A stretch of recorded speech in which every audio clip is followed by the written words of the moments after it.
Welcome to Nightmare Narratives. Tonight's broadcast comes from the golden age of radio. Dim the lights, settle in, and enjoy the story.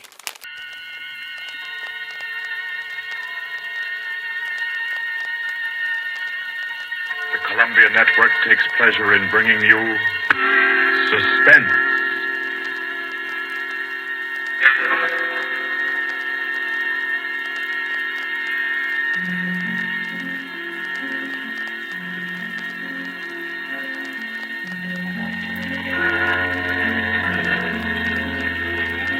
Suspense, Columbia's play theater of outstanding thrillers, produced and directed by William Spear and scored by Bernard Herrmann. The notable melodramas from fiction and stage and screen, from the world's great literature of entertaining excitement, presented each week to bring you to the edge of your chair, to keep you in suspense.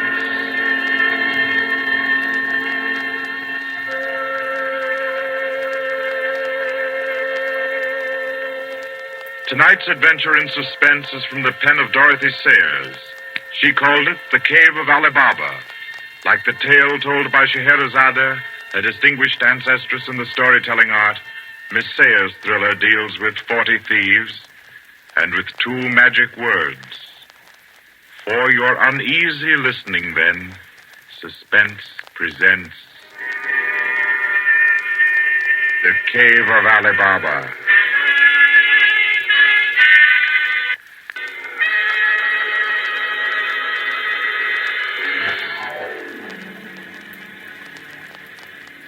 On a Saturday afternoon in January, in a grim and narrow house in Lambeth, a man sat eating kippers and reading the daily paper. He was smallish and spare, with brown hair rather too regularly waved and a strong, brown, pointed beard. His double-breasted navy blue suit, his socks, tie, and handkerchief were all scrupulously matched, and his brown boots just a trifle too highly polished. He did not look a gentleman, not even a gentleman's gentleman. Yet there was something about his appearance which suggested that he was accustomed to the manner of life in good families. A superior butler, perhaps, yet not old enough to be retired. A footman who had come into a legacy, yes. He had just finished eating, and he was sipping his coffee when a slight noise at the front door caught his ear. Swiftly, too swiftly for a quiet little man sitting eating kippers and reading his paper on a Saturday afternoon, he sprang up, he dashed through the small hallway, and he flung the door open. Of course, no one in sight. The society is at least dramatic in its delivery of its correspondence. And as if he knew what he would find, he shut the door and turned to the hat stand in the hall. An envelope had been placed there. It was addressed to Joseph Rogers. So Mr. Rogers opened the note. Number 21. An extraordinary general meeting will be held tonight at the house of number 1 at 11:30. You will be absent at your peril. The word is finality. Finality. Yes, I think so. The man called Joseph Rogers stood for a moment, studying the note. Then he strode to the rear of the house, to a tall safe built in the wall. Carefully, he manipulated a dial. He swung the safe door open. He stepped inside into a small strong room. He opened a drawer marked correspondence, placed the note inside, and then came out again. A moment to reset the lock for a new combination, and then he went back into the living room. He reached for the telephone. He lifted it from the cradle and then reconsidered. Too dangerous. He hurried upstairs and clambered into an attic. In the furthest corner, he searched for and found a knothole in the woodwork. He pressed it. A concealed trapdoor swung open, and he was in the loft of the adjoining house. He paused before 3 cages, in each of them a carrier pigeon. Carefully, he wrote a note. Slipped it under a pigeon's wing. There you are, my pretty.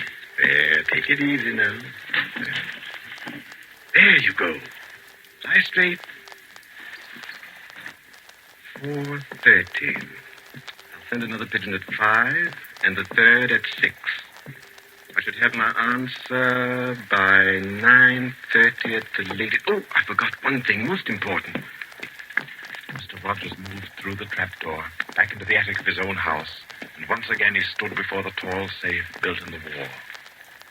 He opened the door, stepped into the strong room, moved for a moment quietly in the dark, and then spoke gently. Now, be good, my sweetheart. I'm depending on you. Open sesame. Come on now, old thing. Open sesame. Open sesame. That's better. That's very much better.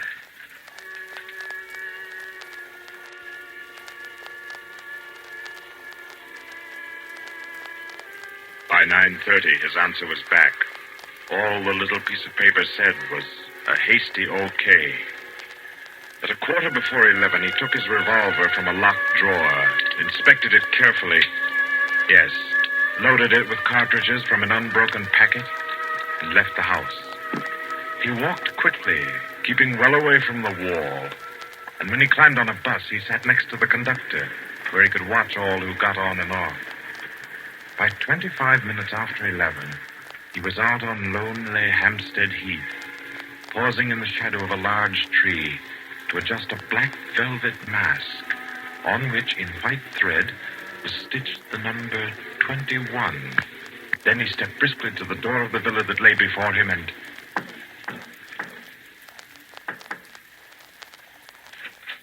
What is it? Finality. Come in. Go right on through. Number 1 will check you in. Right.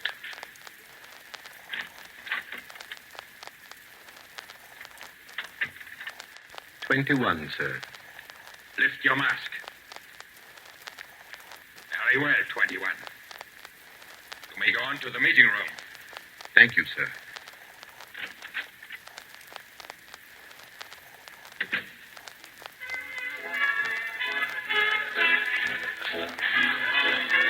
The room of the villa in which Mr. Rogers now stood was a large one, a brilliantly lighted room. There was a gramophone in one corner, blaring out a jazz tune. To its rhythm, couples, masked men and women, were dancing. Some were in evening dress, some in tweeds and jumpers. In another corner of the room was the bar. Mr. Rogers went up to it and asked the masked man in charge for a double whiskey. He consumed it slowly, leaning on the bar. The room filled. Presently, someone moved across to the gramophone and stopped it. Mr. Rogers looked around. Number 1, the massive gentleman in evening dress who had checked him in, appeared on the threshold. A tall woman in black stood beside him. Her mask, embroidered with a white number 2, covered her hair and her face completely. Only her fine bearing, her white arms, and her dark eyes, shining through the eye slits, proclaimed her as a woman of power, of physical attraction. The masked dancers were silent now, as number 1 spoke. Ladies and gentlemen, we are short 2 members tonight. I need not inform you of the disastrous failure of our plan for obtaining the plans of the Court Windlesham Heliscoper. Our courageous and devoted friends, number 15 and number 38, were betrayed and taken by the police. Some of you might fear that under examination these 2 would break down and give away our society. There is no need for such a fear. I gave the usual orders, and their tongues have been silenced. Their defense will be discreetly compensated in the usual manner. I call upon number 12 and 34 to undertake this agreeable task. They will attend me at my office for their instructions after the meeting. Will the numbers I have named kindly signify by raising their hands that they are able and willing to perform this duty? Thank you. Ladies and gentlemen, please take your partners for the next dance. The gramophone struck up again. Mr. Rogers turned to a girl near him in a red dress. She nodded, and they slipped into the movement of a foxtrot. The couples gyrated solemnly and in silence. Their shadows were flung against the blinds as they turned and stepped to and fro. The girl in red spoke to Mr. Rogers. What's happened? I'm frightened, aren't you? I feel as if something awful was about to happen. It does take one a bit short. Number one's way of doing things. But it's safer like that. Oh, those poor men. No talking, please. You know the rules. Sorry. In silence, the dance continued. And then it came to an end. And then when it had finished, the dancers came again to where number one sat and waited with tense eagerness for him to speak. Ladies and gentlemen, you may wonder why this extraordinary meeting has been called. The reason is a serious one. The failure of our recent attempt was no accident. The police were not on the premises that night by accident. We have a traitor amongst us. This last failure was not the first. You'll remember the unfortunate way in which the affair of the Dinglewood pearls turned out. And there were others. However, I am happy to say that our minds can now be easy. All these troubles have been traced to their origin. The offender has been discovered and will be removed. The misguided member who introduced the traitor to our ranks will be placed in a position where his lack of caution will have no further ill effects. There's no cause for alarm. Ladies and gentlemen, please take your partners for the next dance.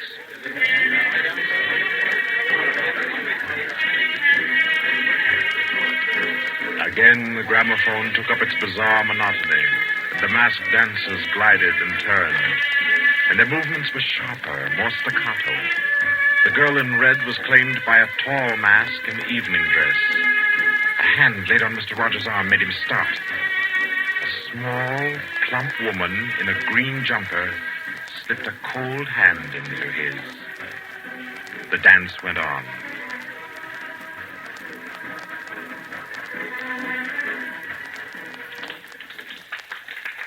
When it stopped, everyone stood detached, stiffened in expectation.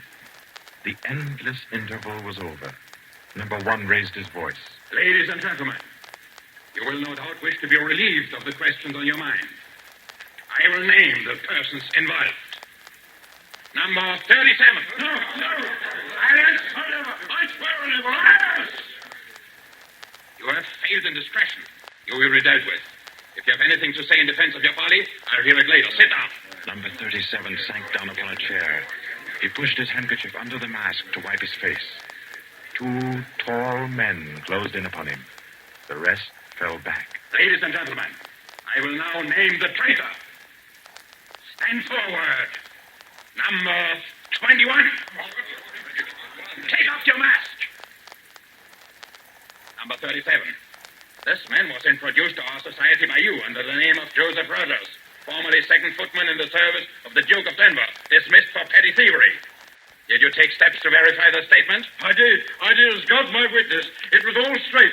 I had him identified by two of the servants. I asked all over about him. The story was true. I'll swear it was. Number 21. Your name has been given as Joseph Rogers. Is that your real name? Answer me. Is that your real name? No. What is your name? Peter Death Braddon Whimsy. Silence! My compliments, your lordship. We thought Lord Whimsy was dead. He was killed, so the paper said 2 winters ago, while shooting big game in Africa. He even left a will, proved of £500,000. To his mother, I believe, the Dowager Duchess of Denver. Lord Peter Whimsy, indeed. Well-known book collector, man about town, distinguished criminologist. Took an active part in the solution of several famous mysteries. Taking an active part, if you don't mind. So you deliberately led us to think you were dead and became Joseph Rogers to gain entrance to our society.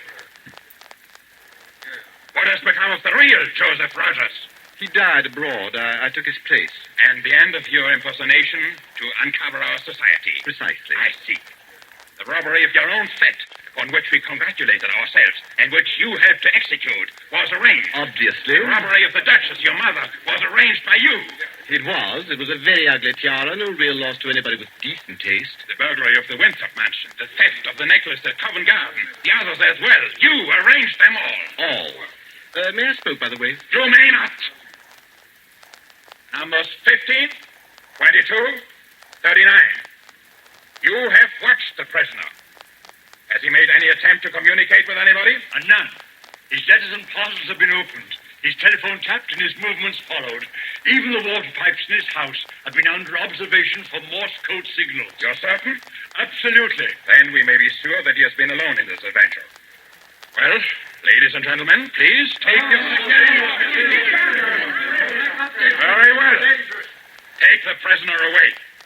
And be sure you explain carefully to him first the manner of his death. I'm sure he'll enjoy it. Wait, at least you can let me die decently. Take him away. Stop, I have something to say, something to sell. We make no bargains with traitors. No, but listen. Do you think I haven't thought of this? I'm not a fool. I've left a letter. To whom? To the police. If I don't return tomorrow, it'll be opened. It's a bluff. The prisoner sent no letter. He's been strictly watched for months. I left the letter before I came to Lambeth. Then it can't contain no information of any value. Oh, but it does. The combination of my safe. Indeed?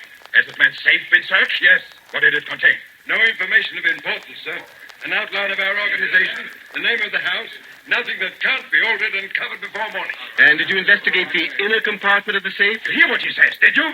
He's trying to bluff. There is no inner compartment. I hate to contradict you, but I'm really afraid you must have overlooked it. And what did you say was in the compartment, if it does exist? The names of every member of this society with their addresses, photographs, and fingerprints. How did you say you contrived to get this information? By doing a little detective work on my own. But you've been watched. True, the fingerprints of my watches adorn the first page of the collection. That statement can be proved? Certainly. The name of number 40, for example, is... Stop! If you mention names here, you will certainly have no hope of mercy. Bring the prisoner to my office. Ladies and gentlemen, take your partners for the next dance.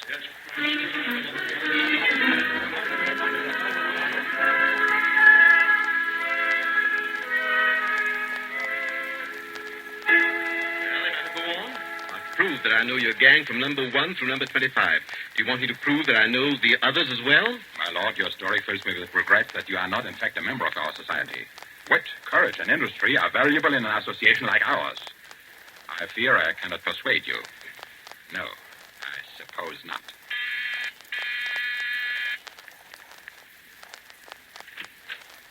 Yes? Ask the members kindly to proceed to the supper room.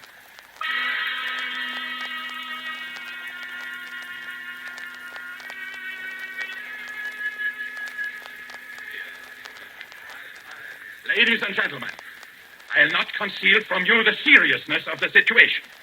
The prisoner has recited to me 25 names and addresses which were thought to be unknown except to their owners and to me.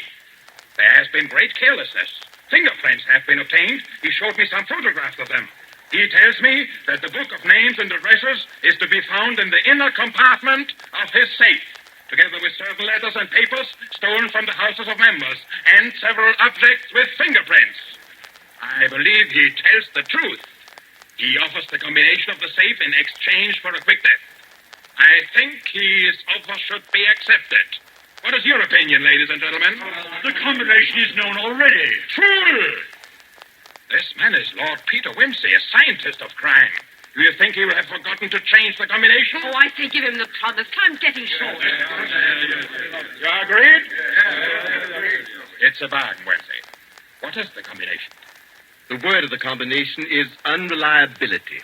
And the inner door, the inner compartment. In anticipation of the visit of the police, the inner door is open. Good. Number 12 and 36. You'll go to the prisoner's house and... Why should any more evidence? That's right. I agree.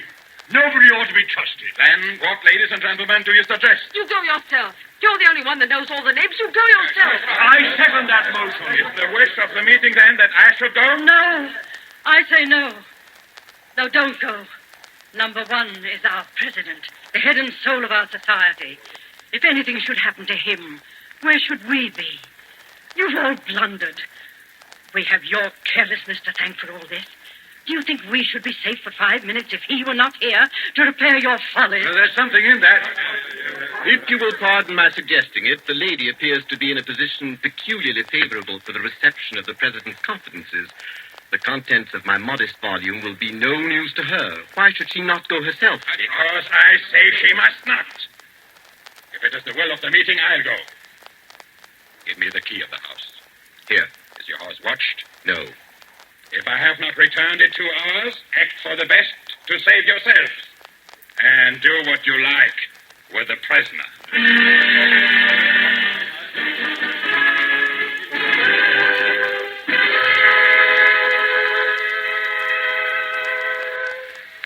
The president has been gone 2 hours. Traitor! What's happened to him? How should I know? Perhaps he's looked after himself and gone while the going was good. Liar! Oh. He'd never do that. What have you done with him? Speak, or I'll make you speak. I can only form a guess, madam. I'm afraid that your president may quite inadvertently have left the door of the inner compartment closed behind him, in which case... Yes? Well, let me explain the mechanism of my safe. The inner compartment has 2 doors. The outermost opens outward with an ordinary key. Who do you think that the president is so stupid as to be caught in an obvious trap? Undoubtedly, he will have wedged open that inner door. Undoubtedly, madam. But the sole purpose of that inner door is to appear to be the only one. Hidden behind the hinge of that door is another, a sliding panel, also left open. Inside the compartment is the big, heavy ledger containing all the information about this society. This ledger lies on a steel shelf. Do I make myself clear? Oh, yes, go on. The steel shelf is balanced on a concealed spring. When the weight of the book, the ledger, is lifted, the shelf rises almost imperceptibly. And in rising, it makes an electrical contact. Now, let me draw a picture.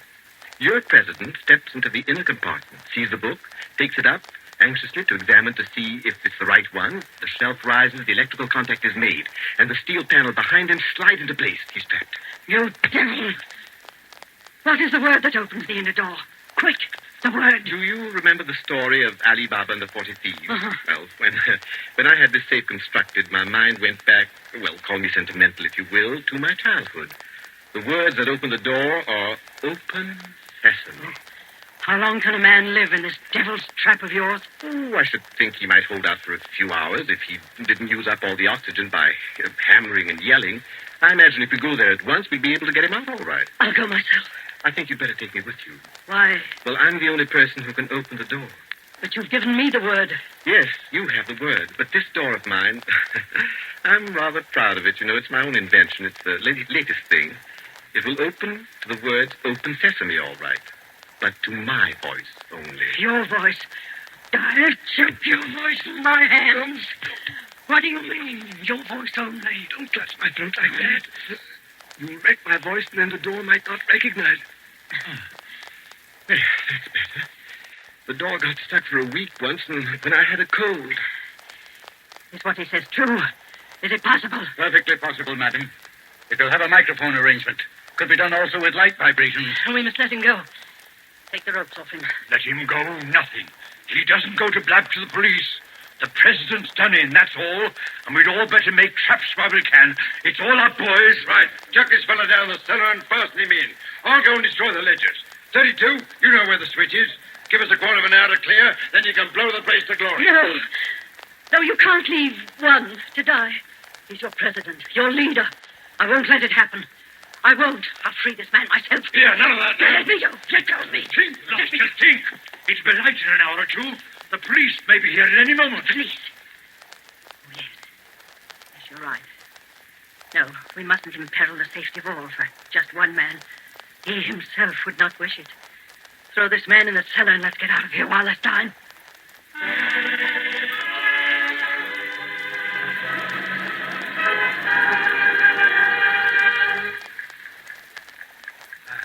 Here. This is good enough. Leave him here. Right. Let's go. Hey, you chaps. Yeah, what the guy give me? I say, it's lonesome down here in this cellar. You might at least leave the light on. Don't worry about the dark. They're taking you here as the time fuse for the bomb that's going to blow up this place. It's all set. You won't have long to wait. Not long.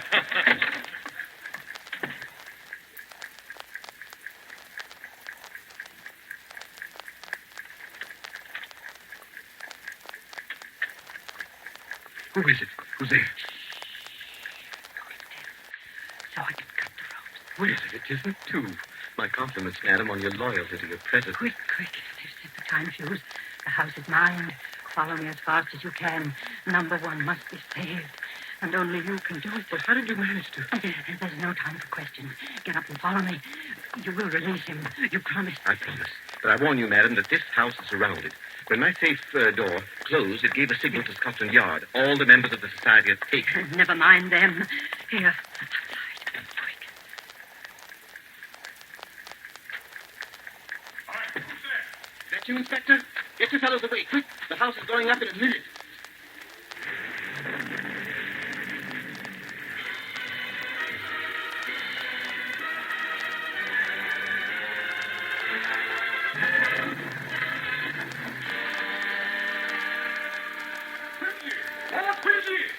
It's Inspector Parker, old man. Are you all right? Yeah, I'm a bit winded. What happened, Inspector? Oh, about half a dozen of them got blown up. The rest we bagged. Hurry, we must hurry. Who's this? One of the gang. She's called number 2. We must save him. We must. Golly, I clean forgot the gentleman in the safe. Parker, where's your car? It's down the lane. Send one of your men down to get it. Right. Johnson, bring that car here. Yes, sir.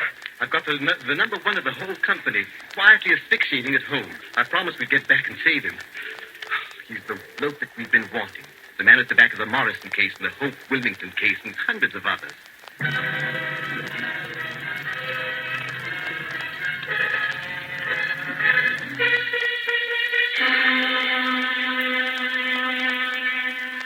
Is this it? Quite a contraption. Yes, I only hope he hasn't upset the adjustment by thumping at it. Oh, please, hurry. I hope you haven't hurt my voice. You sound all right. I can only be conversational. Come on, old thing. Show us your patience. Open sesame. Open sesame. Open sesame. Open sesame.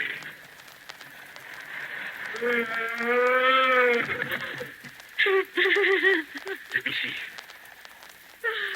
No, he's not. He'll live to stand his trial.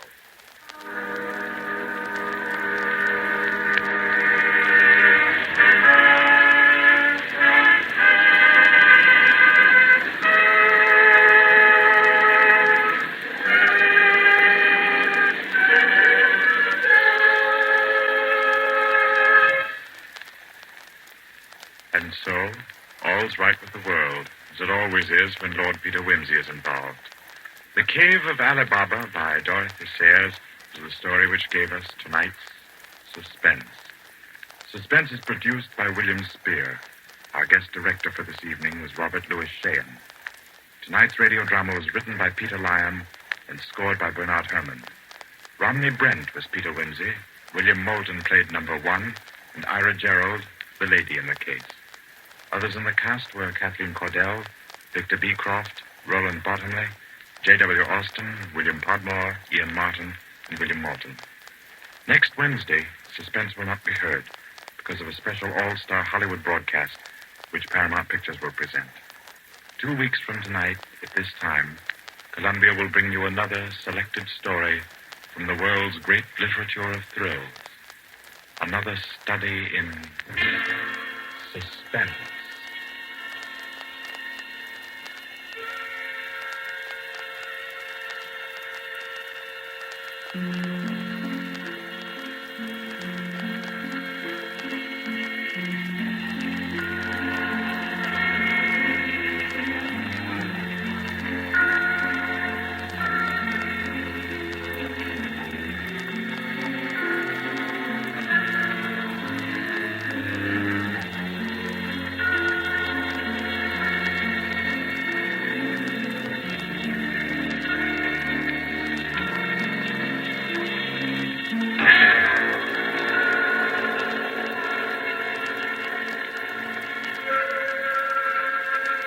This is Barry Kroger, and This is the Columbia Broadcasting System.